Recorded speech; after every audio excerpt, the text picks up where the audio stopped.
The Virginia Horse Industry Board, Southwest Virginia Agricultural Association, and the Virginia Christmas Tree Growers Association are proud sponsors of Virginia farming. This program's brought to you by the Virginia Farm Bureau. Large or small, Virginia farmers work year-round to help put food on your table. And Farm Bureau works year-round to help farmers and all Virginians. Farming, it's all good. To learn more, go to vafarmbureau.org. Brought to you by Farm Family, Life, Auto, Business, Farm. Steve Morse, fruit grower, distiller, entrepreneur. Another personal story on farmfamilypeople.com. Farm Family, the people you know. Hi everybody, welcome to Virginia Farming. I'm Amy Rocher. This time of year, pumpkin patches and other agritourism businesses are in full swing. Today on Ag Insights, we'll visit back home on the farm and talk with owner Gary Hess. Then we'll learn about a natural method of gardening, one that uses chickens, when we join Mark Viette in the garden. And as always, we'll have the Ag Calendar and a Minute in the Field video. All this plus the Ag News of the Week on this edition of Virginia Farming.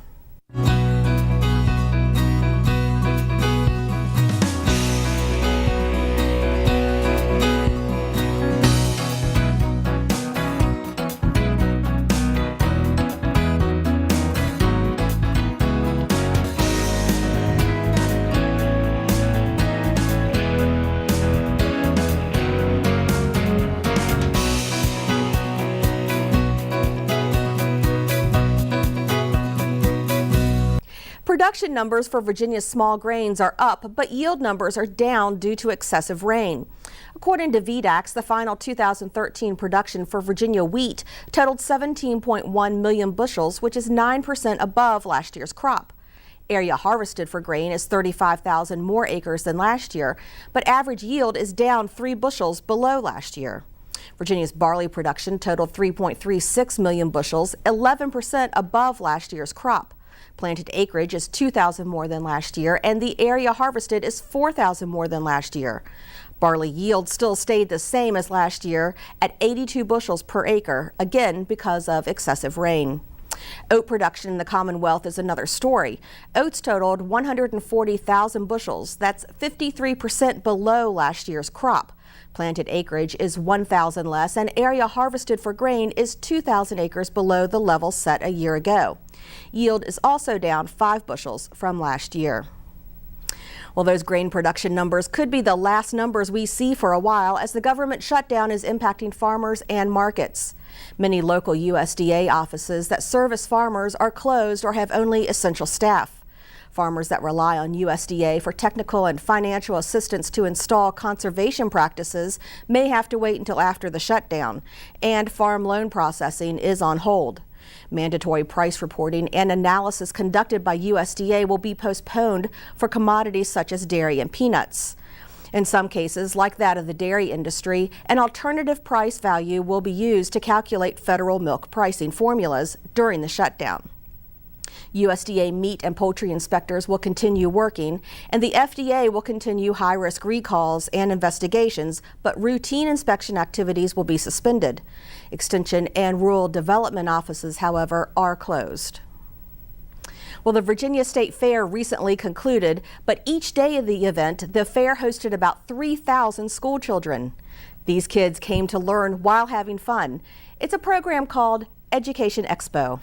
This program began approximately 28 years ago, when the powers to be at the time, Otis Brown particularly, thought that we should focus on school tours. Children had been coming to the state fair for years, but we felt that there was real value in having somewhat of a structured program. On our website, the state fair website, the Education Exposition tab, they register their children ahead of time. All schools need to be registered prior to coming. Then they can now download a resource guide and a teacher's guide, so they can determine what areas of importance that they want to see, and to gear some of the exhibits and some of the activities with the SOLs so the children could learn more in a fun way. Then we have signs at the school stops so they know these are the different school stops, and it's entirely up to the teacher on what she wants her group to see. The standards of learning come alive at the Ed Expo stops. There is a lot of hands-on for the young people, for all people.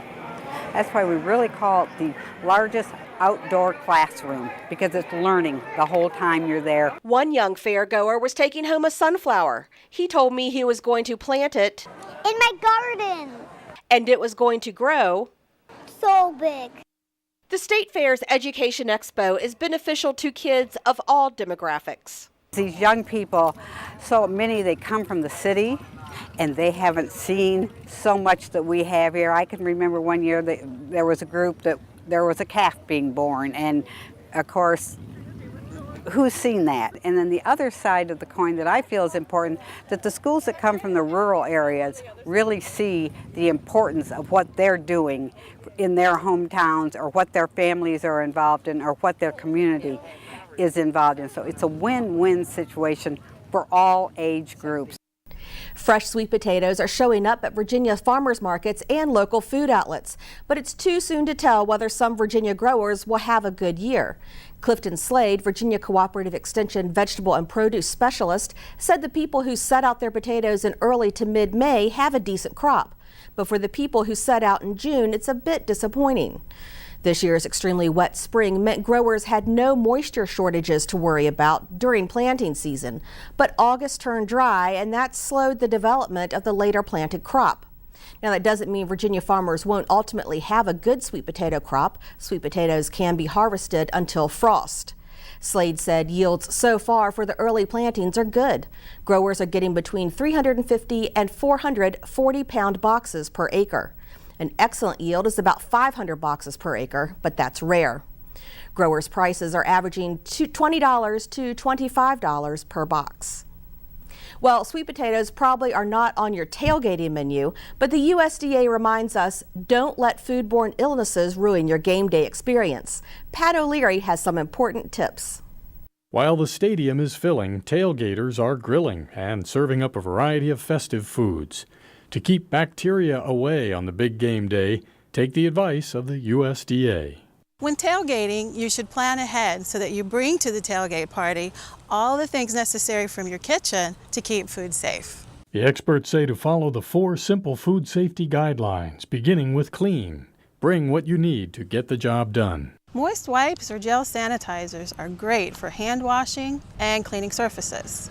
The chill guideline applies to transporting foods to the site as well as storing leftovers.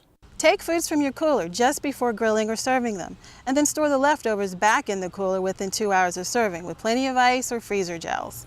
Always cook foods to safe internal temperatures using a food thermometer. A food thermometer is the only way to be sure the food is at the safe temperature to kill any bacteria.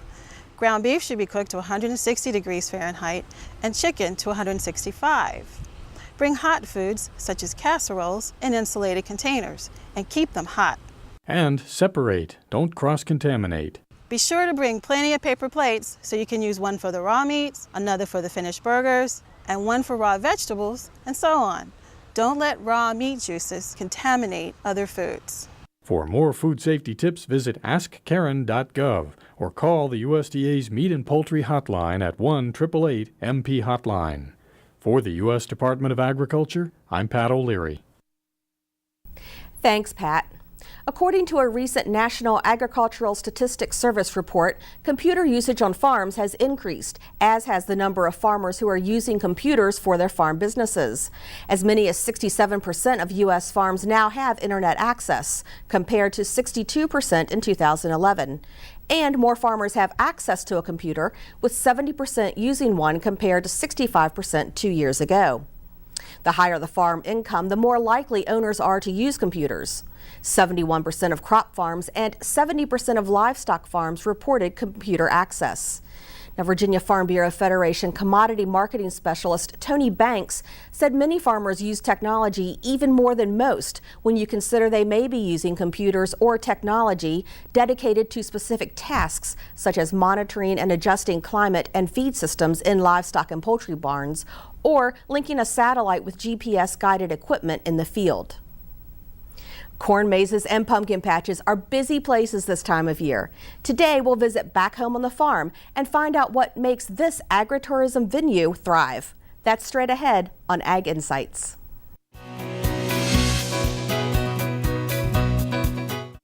Agritourism is a big business here in Virginia, and it's a great business because it's educating young people about agriculture, one of the biggest economic impacts in the state of Virginia. And today we're visiting Back Home on the Farm. It's a family adventure right outside of Harrisonburg. And joining us today is Gary Hess, owner of Back Home on the Farm. Gary, thanks for having us out.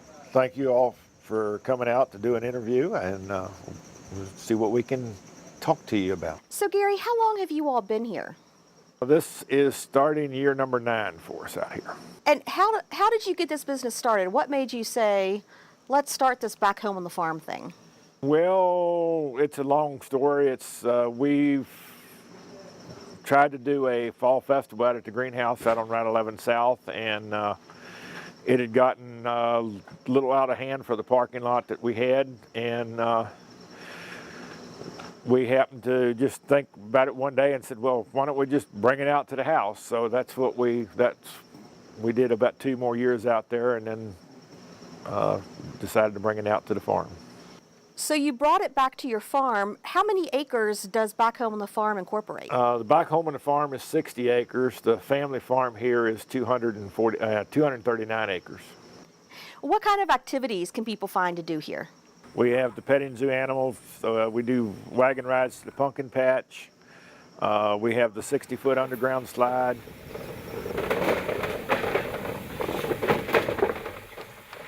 Barnyard bowling, barnyard volleyball, and pig races. Yeah, I keep forgetting about pig races. We do pig races. We also have what we call the Virginia Carousel, which is a 1942 traveling carousel that we put in the building and repainted. I think the carousel that you have here is a very unique offering. Tell me a little bit about it, where it came from, and why it's so special to Virginia. Well, we bought it from the Onancock, Virginia Fire Department over on Eastern Shore, and when they dispersed their carnival grounds, and brought it up, and in the process of restoring it, we found out that it was actually a combination of different carousels, so it wasn't an original to go back to. So we decided to call it the Virginia Carousel, and it's all about Virginia history. It's 20 historic Virginians on there. There's 10 horses that are, we call them the commodities of Virginia. So there's a lot of history, a lot of native wildflowers, and also there's 24 historic scenes from Virginia. So it all has to do with history. The carousel is really special, and there was another special memory that you shared with me. Share that with our viewers. Back about 3 years ago, we had a elderly man and wife from in it. They were visiting in at VMRC, the retirement community, and I think he was 91 and she was 92 or in that neighborhood. And they came up and got on the carousel, and they rode and they rode and they rode, and I finally started talking to them because I said they act like teenagers. And they said their first date was riding the carousel at Coney Island. She worked in a food booth, and he ran the carousel. And that's where they met at, was Coney Island. And he said, it was kind of like bringing back old memories. And she said they were holding hands and giggling, and I said it was like a bunch of teenagers, because that just brought back old memories to them. Aww. But that was one of the best ones. I told them, just keep riding until you all want me to stop. So they rode for about 2 hours on the carousel. I mean, it was unreal. I wouldn't have believed it, but they were having a good time. The education component, what do kids learn when they come here? On our field trips that we do in spring and fall with field trips, we do one on corn. It's how corn grows, uses of corn, anything that we think the kids can take back and go, Mom, did you know? Or Dad, did you know? We say when kids say that when they get home, they've learned it. They can be out here and do most anything, and if they don't tell Mom and Dad about it when they get home, I'm wondering how much it sunk in. The other one, we do one on pumpkins, different varieties of pumpkins, how they grow, what they're used for. We do one on our petting zoo animals, how to care and whatever. And then they have ride to the pumpkin patch. We had kids come in that we usually have what we call a corn box, where we put about maybe a half ton of corn in and let the kids get in and play in it. And we had one child came in and wanted to know what that was, what kind of sand that was in the corn box. And we said, no, it's corn. She said, well, that's not corn. Corn is, cornmeal. That's the only thing she ever knew was ground corn. She never knew what corn actually looked like. And I mean, she got in there and was doing, the snow angels and everything in the corn. She said, this is fun. She was just having a big time. And it's 10 by 10, so I mean, a lot of kids can get in there and play. Now you have a gift shop and a snack area that we're sitting here in front of. What can people find there? We sell jams, jellies. Some of it we make ourselves. Some of it we bring in. Whippy pies, which is a big cream-filled biscuit, I reckon you can say. We do 4 different flavors of those. We always do our homemade fudge. Popcorn, we're doing some popcorn that is drizzled with white chocolate and dark chocolate this year. We also have apple cider slushies this year.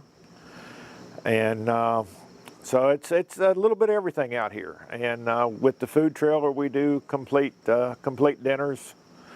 So if you want to come out and spend all day, you can get a hamburger, barbecue, salad, whatever from our food trailer. So I know the corn maze is one of your really big draws. How long does that take to prep, and how on earth do you do it? Okay, our corn maze is a little over 6 acres. We come up with a design and we send it to maze designer out in Utah, and he puts our design into the maze. Make sure it fits the field and whatever, and then when the corn's about 2 inches high, we go in and hoe out the design. And usually by the time the corn is about knee high or so, the maze is already cut. It's just a matter of going in and cleaning it up and doing, just make sure the weeds aren't up, whatever. So do you take care of that whole 6 acres by hand? Yes, everything is done by hand. It takes 2 of us about 16 hours or so, 2 of us, to cut the maize. So it's not difficult. It's just we found it's a whole lot easier when the corn is 2 inches higher than it is when it's 3 or 4 feet high. I guess so, a little easier to handle that way. Yeah, all we got to do is just kind of break it off at the top of the ground, because when the corn's 2 inches high, it doesn't have a very good root system, and usually that's enough just to put it under. So you have a nighttime corn maze. That's something new this year. Tell me a little bit about that. We're doing a haunted corn maze. It's the curse of the gypsy. It starts back in the 30s. There was a large drought in the area, and they brought gypsies in to make rain. So it continues from there. We call it Alfred Hitchcock, not the gore, bloody guts type thing that a lot of them are. It's more of the play with your mind type deal, and we'll try it and see what happens. So really you kind of have it divided up. You've got something for younger kids and families during the day, but then maybe for a little bit of a different crowd at night.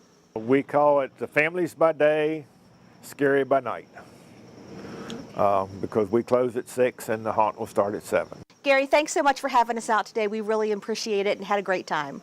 Thank you all for coming and giving an interview, and we'll go for another season. We'll be right back.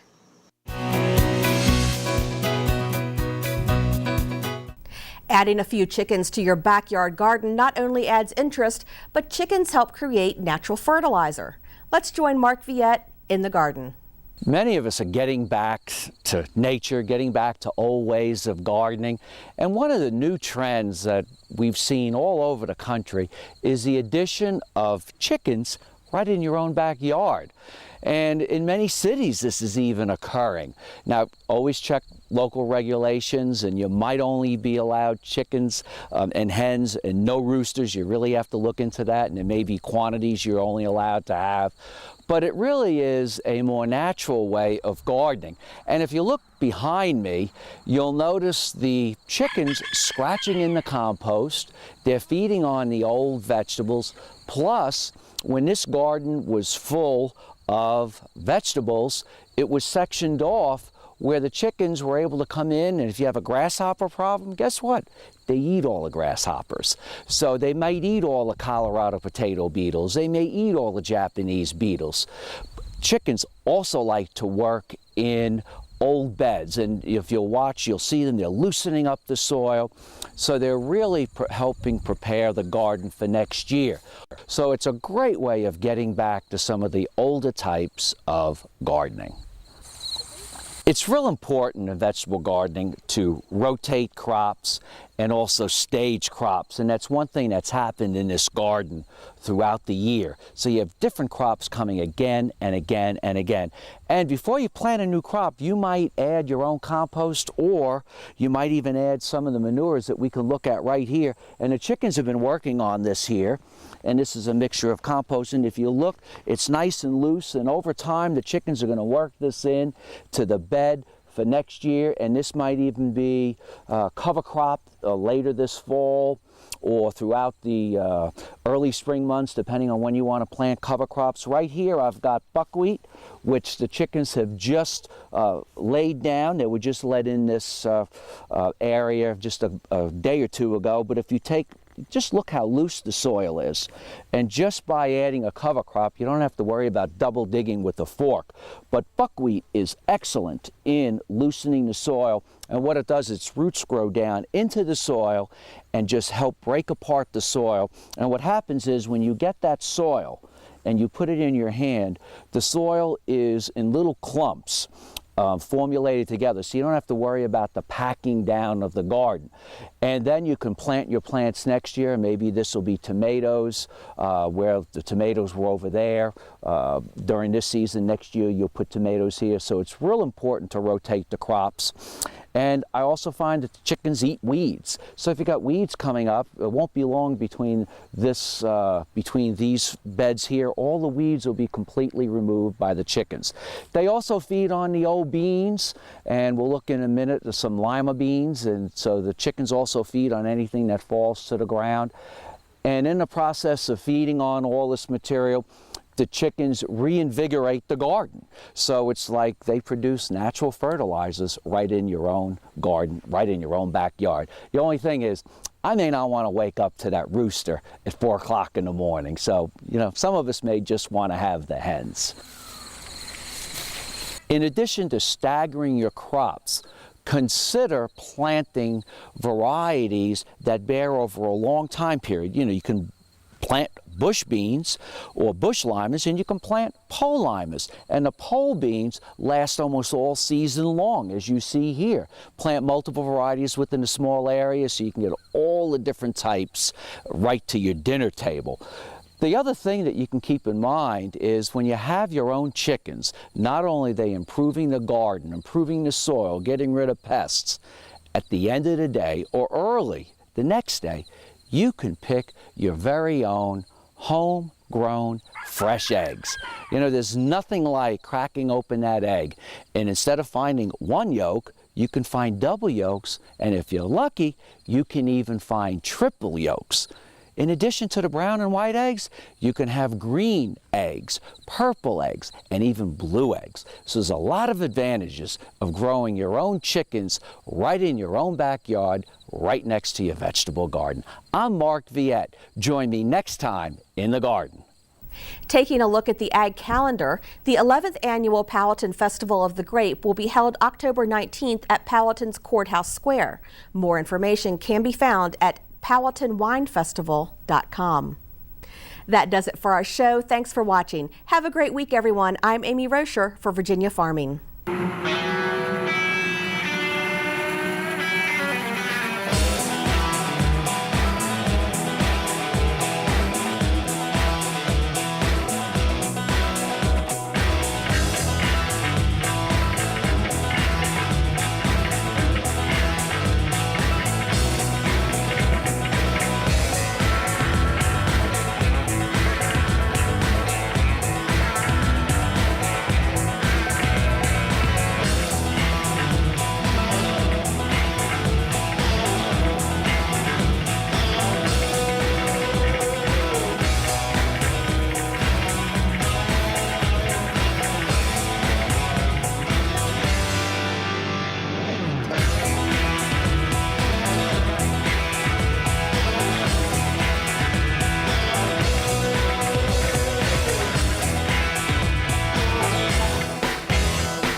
This program's brought to you by the Virginia Farm Bureau.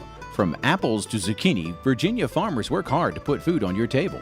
And Farm Bureau works year-round to help farmers and all Virginians.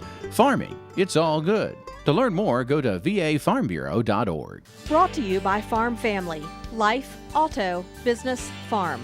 Jim Gray, farmer's son, agribusiness owner, insurance agent. Another personal story on farmfamilypeople.com. Farm Family, the people you know.